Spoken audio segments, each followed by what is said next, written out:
Years earlier, almost to the day, he found these tracks.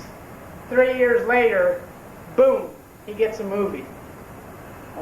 I interviewed in 1992 a man by the name of Lyle Laverty. I tracked him down, got on the phone, and now he's out in Washington, D.C. I guess he's got promoted.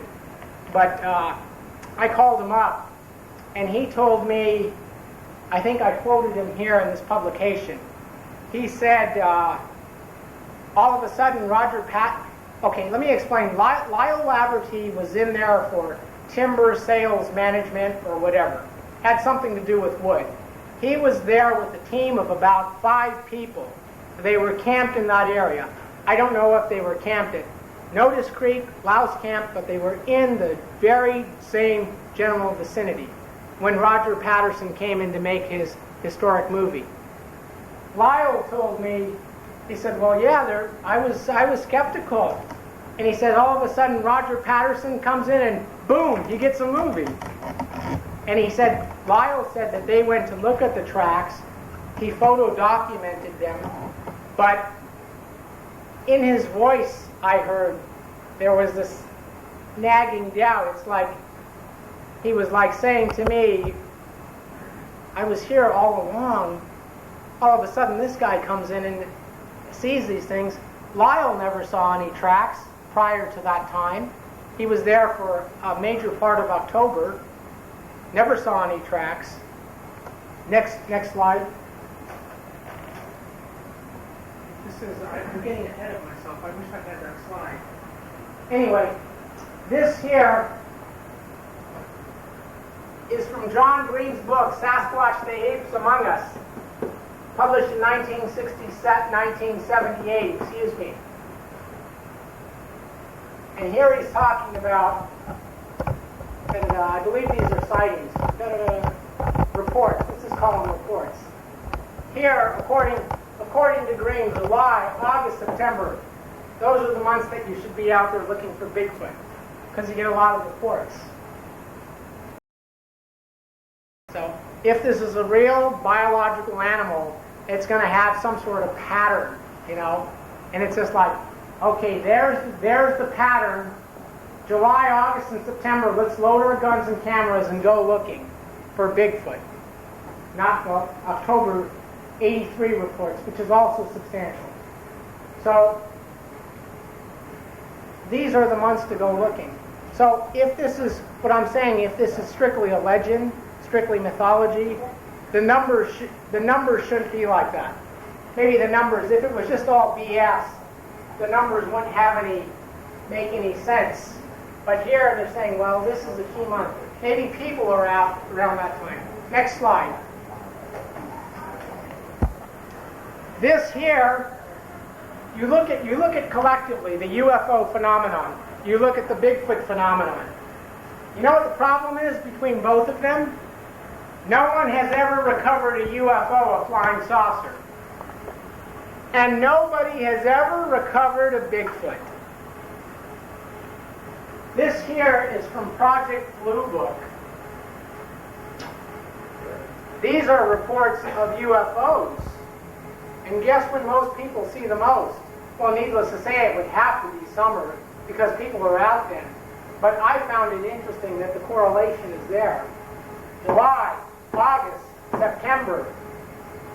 So these are the critical months to see UFOs and Bigfoot as the sightings go up. So what I'm saying is that get away from the film, just get back to the phenomenon. And you can see this type of correlation.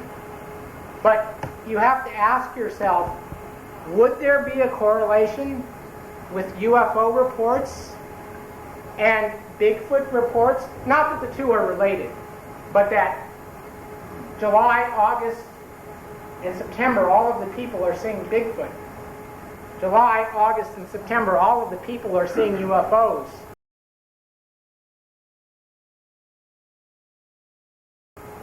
You start to wonder, is it something sociological be going on, or is this real, like a biological creature? Another thing, next slide.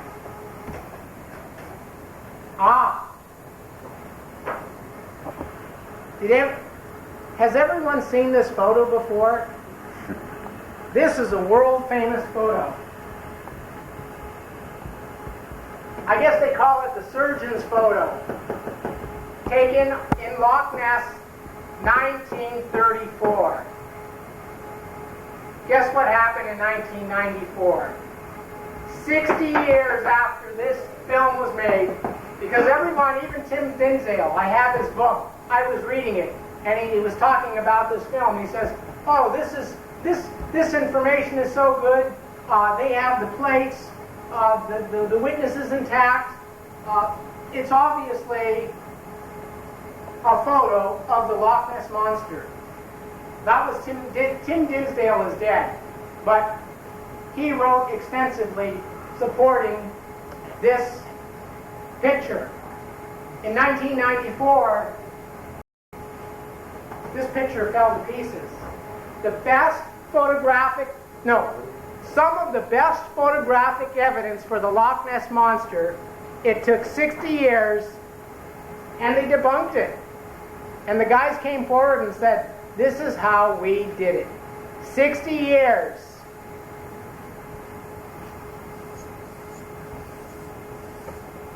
It took 60 years.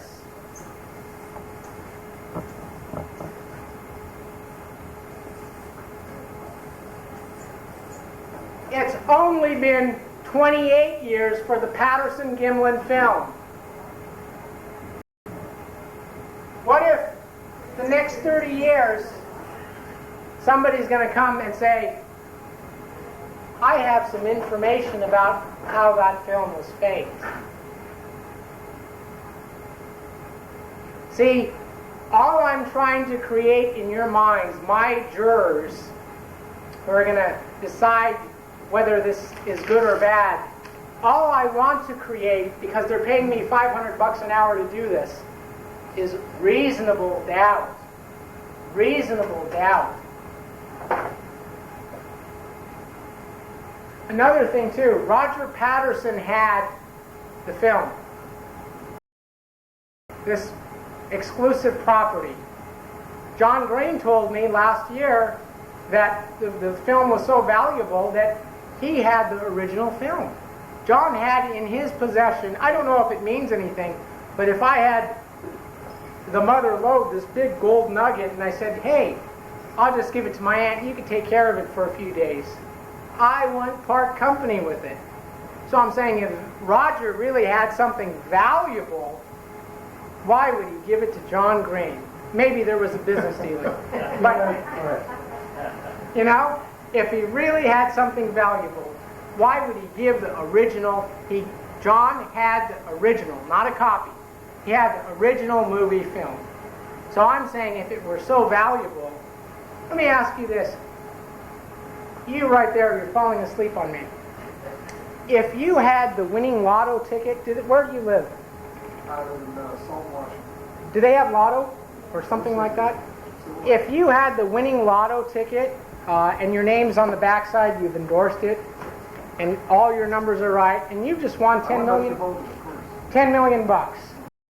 And would you let me have it for about a week, and I'll say, I'll just take care of it? I'd let you go out of town with it.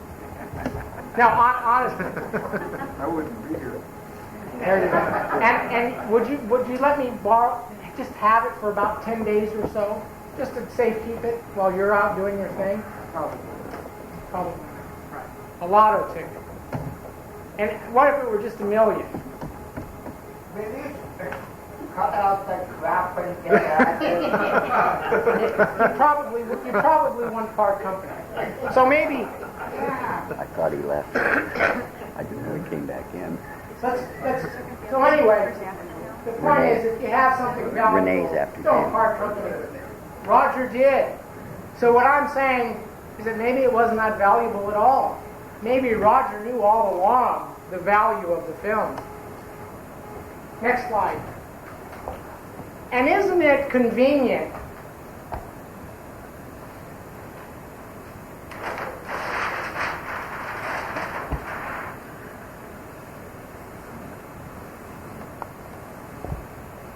whatever, point number 10.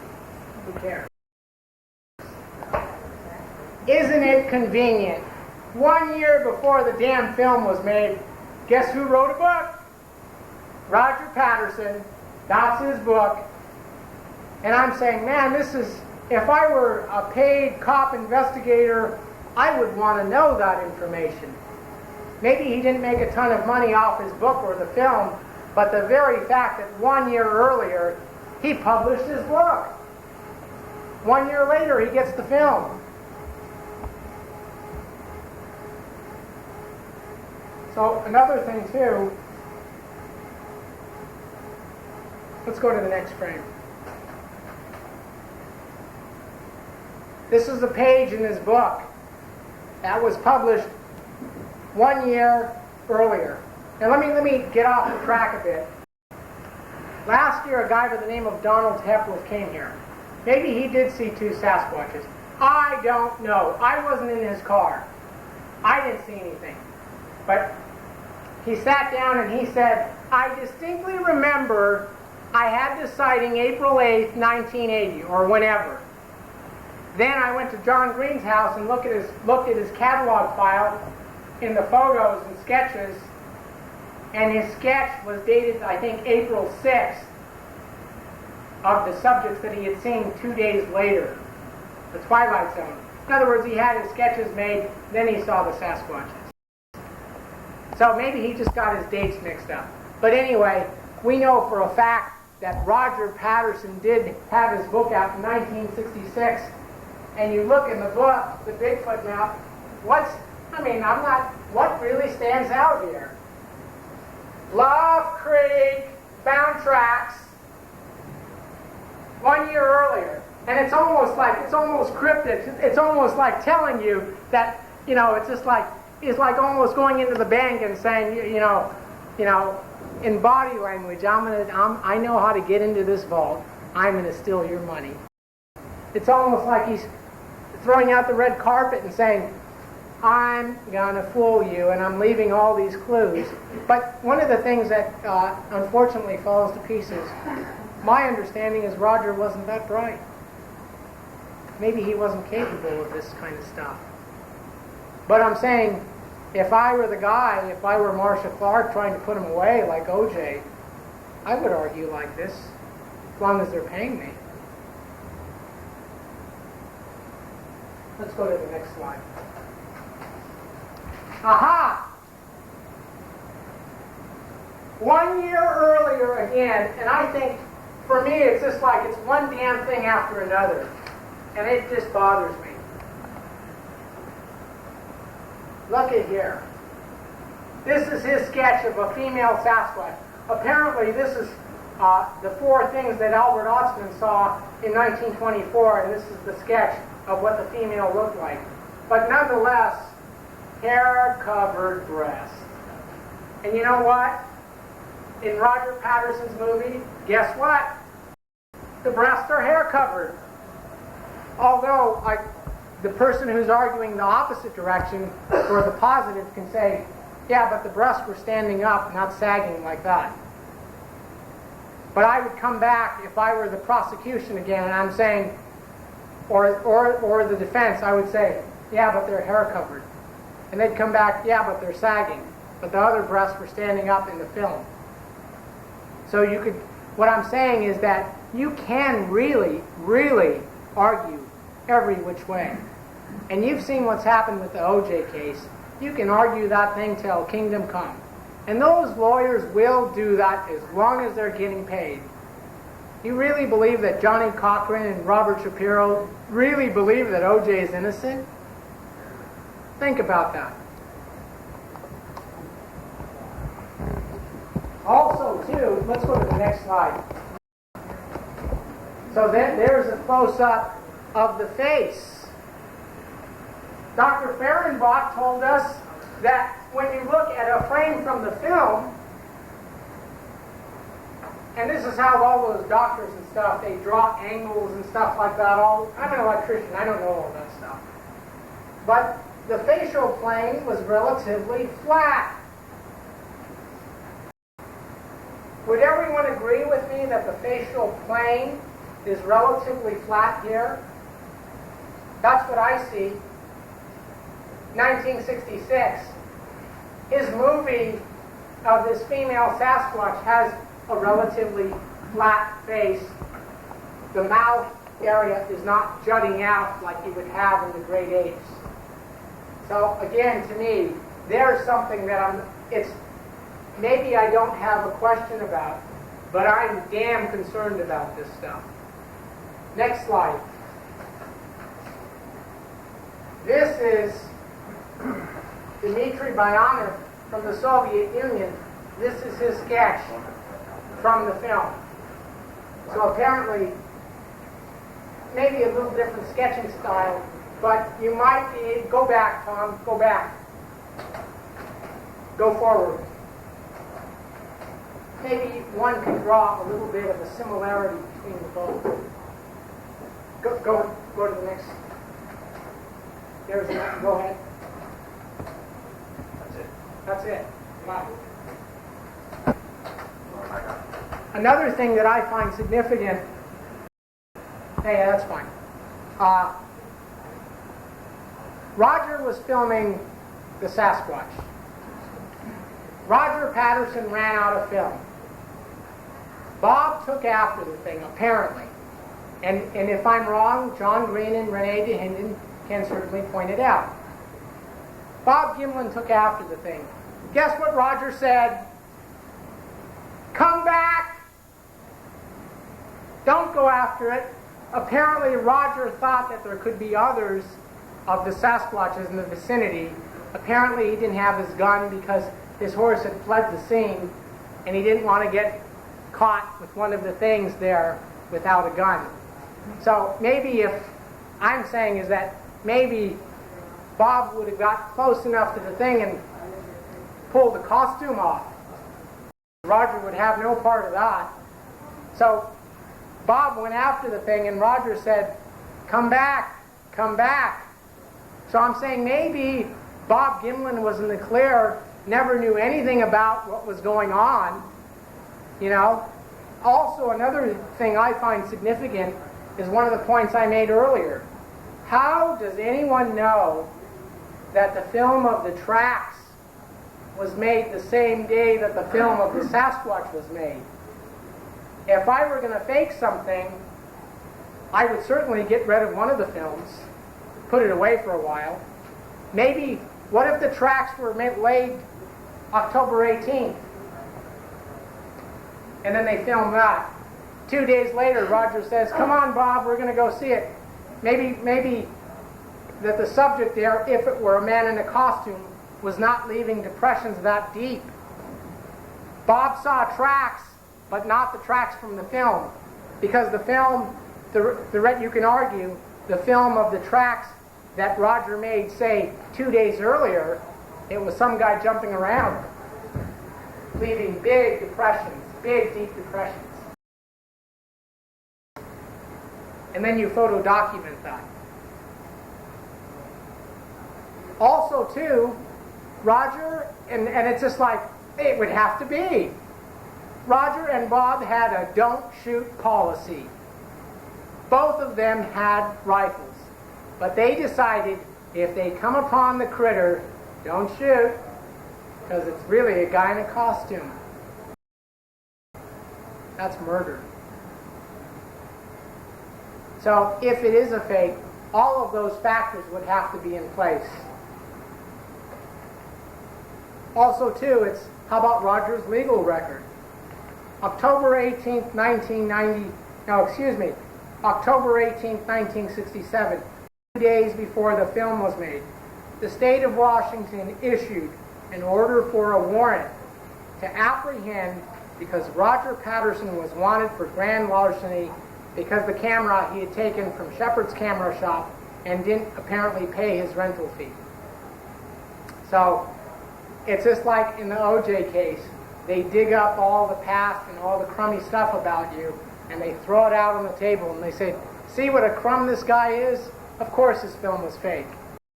And I'm saying, we can argue that the film is fake and Patterson is a crummy character. Look at his legal record. So Roger, legal problems.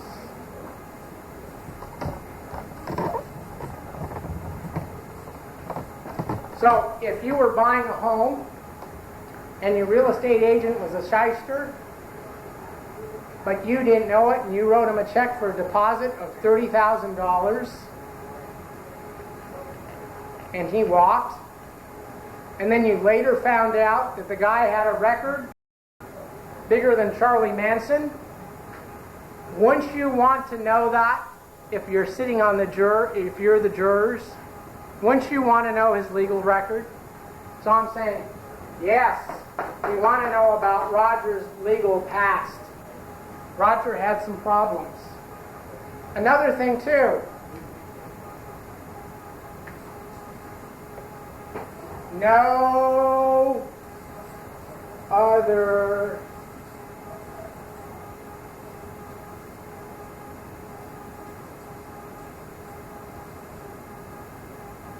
Roger Patterson's film is the only one, stands all by itself. No one has ever got another film quite like Roger's. Maybe you can argue that, yeah, because it's real, and it's so hard to film Sasquatches. Or maybe you can argue, no one has got a film quite like Roger's because it's a bogus $3 bill. It's a phony. Albert Osman, alleged the guy who got abducted in 1924 in Toba Inlet up in British Columbia. He saw the Patterson film. Apparently John Green showed it to him. And you know what he said? That didn't look like what I saw. So I'm asking you, wait a minute. So is Roger's film a fake? Or is Albert Osman a liar and Roger's film is real? You have to ask that question. Or maybe it's like people. People look, maybe what Albert Osman saw in 1924 looked a certain way, and maybe what Roger filmed looked a certain way. I mean, you look at a Japanese and you look at an African American, and they look very different.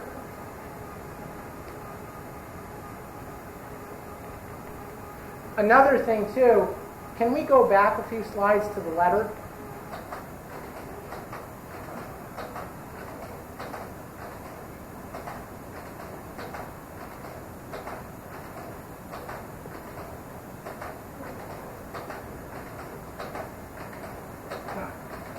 That's it right there.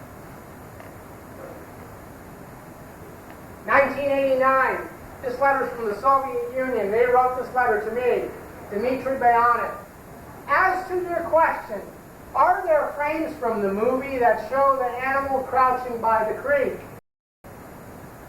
Dmitry Bayanev and Igor Bordstev have a copy of the film that was given to them in their paws by an individual called René Dahinden. My answer is this. There are no such frames in the copy of the movie René Dahinden left with us, but we did see them in slides when Dahinden visited Moscow in 1971. I called up René, I called up John, I said, I'm going to send you a copy of this letter. What about it? Green said, Bayanev doesn't know what he's talking about, obviously. Dahinden said the same thing. No. But I see this, and I'm saying they have a copy of the film, and they're saying that they see this thing crouching on the creek in the footage. That can't be. But I'm saying, why would these people say this? So there, just in general, I think maybe Bayanev is just mistaken in his interpretation or whatever. But I would just be inclined to question again. And finally, and with no disrespect to the investigators,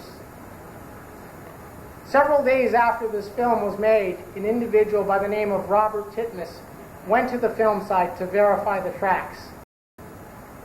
I did an audio taping of what he said he saw on that sandbar. And all I'm going to say in a general format is that what Bob Titmus said he saw on that sandbar is different from what Bob Gimlin was there when the film was made. Titmus came later. Bob says the tracks went this way. Gimlin says the tracks went this way. And I'm saying there again is another question about the film. And that, let's see, what else? And I'm saying when you have these two individuals, well, maybe what Bob Gimlin saw on the sandbar, maybe he was just mistaken as to which way the tracks really went off. And maybe Bob Titmus was right that the tracks went up the mountainside, the thing sat on the ferns and saw Roger Patterson and Bob Gimlin down on the sandbar. But Gimlin said that didn't happen. The tracks went a different way. So I'm saying there again is something that you should question. And that, I believe, one other item.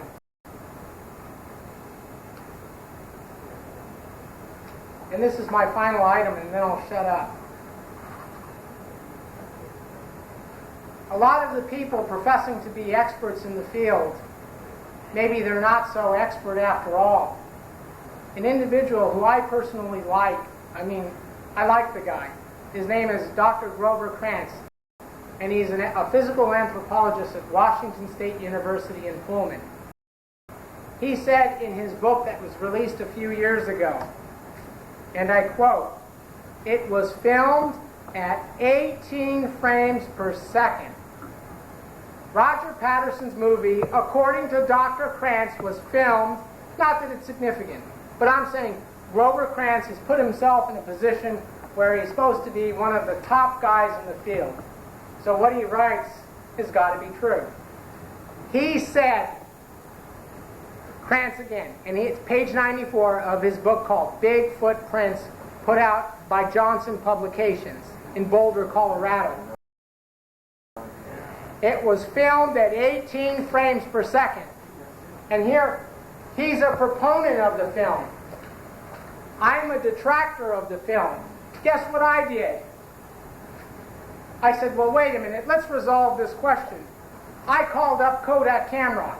They're in Rochester, New York. I said, listen, I need to get specific information about this camera. This is the Scene Kodak K100 camera. This is the operating manual for that camera. Guess who called me to get a copy of this? The guy who walked out of the room, René Dahinden. He goes, can you send me a copy of that? I don't have a copy in my files. He's one of the leading experts on the film. So I'm saying is that all of the people who know the film intimately, do they really know it that intimately? They paid money for this. I got on the phone and I said, look, put me through to the right people. I need to get a copy of this. So it says here, and this is my final point. That film that was used on that sandbar, it was not made at 18 frames per second. Camera speed, and I wish I could have a big slide of this. It has a little knob. It's a 16 millimeter camera that's hand wound, that's capable of 100 feet of footage. And I'm going to read to you from the lowest number to the highest number, and you tell me if you hear 18, 16, 24, 32, 48, 64 frames per second. So I said, I need to take that bit of information one step further. I called this camera buff, and he says, if you call me one more time, he didn't want to hear from me anymore. I called him and I said, I need to get a piece of information because I don't have that particular model of camera that was made way back in the 60s. I said, that knob, is it possible for that knob to go from 16 to jump to maybe halfway in between 16 and 24? And he told me, no. He said, man, you got to crank your hand on that knob to turn from one setting to the other. So even if Roger was knocked off his horse, the likelihood of that knob switching from 16 frames per second to 24 is very, very remote, like the chance of you getting struck by lightning. That is my final point. And if you don't like what you just heard, I know that someone walked out. I don't care. You don't pay my bills. You had the opportunity to see a theoretical speech about this film, but in reality, the film is real. This is a real film of the Sasquatch. But I'm saying you can present the argument that the film is a fake. And I think I've pointed out some things that, maybe we should do some more investigation and research about the film. Anyway, questions? Question? I want to ask you straight up. Personal opinion. Is it a fake, or do you believe it? What you see on that strip of film, 952 frames, is a film of a living, breathing Sasquatch. No questions, no ifs, ands, and buts. It's real. Okay, so your purpose in doing all this is what? My purpose is showing that you don't be this true believer. Have some skepticism. Have some doubt. Question the data. Question the data. Next question. Hey, wait a minute, wait. So your life insurance agent comes over and he sells you a whole life policy when you should have had a term. Giving a talk too, huh? So when you should have just had a term policy, just straight insurance. No, what I'm saying is that when your life insurance agent comes over, he's selling you the product that's going to make him the most, because I used to do it myself. Sell him the stuff that makes the most money for the agent, screw the client. So what I'm saying is that, what am I saying? No, but is that yes, I believe, and I've researched that piece, the circumstances surrounding the film, to know that what you see on that film is a living, breathing, unknown primate. Sasquatch, Bigfoot, call it what you will. No doubt in my mind. None whatsoever. Do you have any doubt at all? Like, what question is not answered here? My biggest problem, and this is where, if any hoaxing, in honesty, and every René and John would, is that I want to know where the damn thing was developed. Because if anything went down, they could have rigged the whole thing in a very sophisticated processing factory. 1967, you have the technology. But I'm saying, but see, that's your question was, what's my biggest problem with it? My biggest problem is where it was developed. Nobody knows. Question? You said it was viewed on a Saturday? It was viewed on a Sunday. When was it taken? It was viewed, the film was taken at about 1:40 p.m. Friday, October 20th, 1967. Apparently it was processed one day later up in Washington State, maybe Yakima, maybe Seattle. Then it went to Al Biatley's home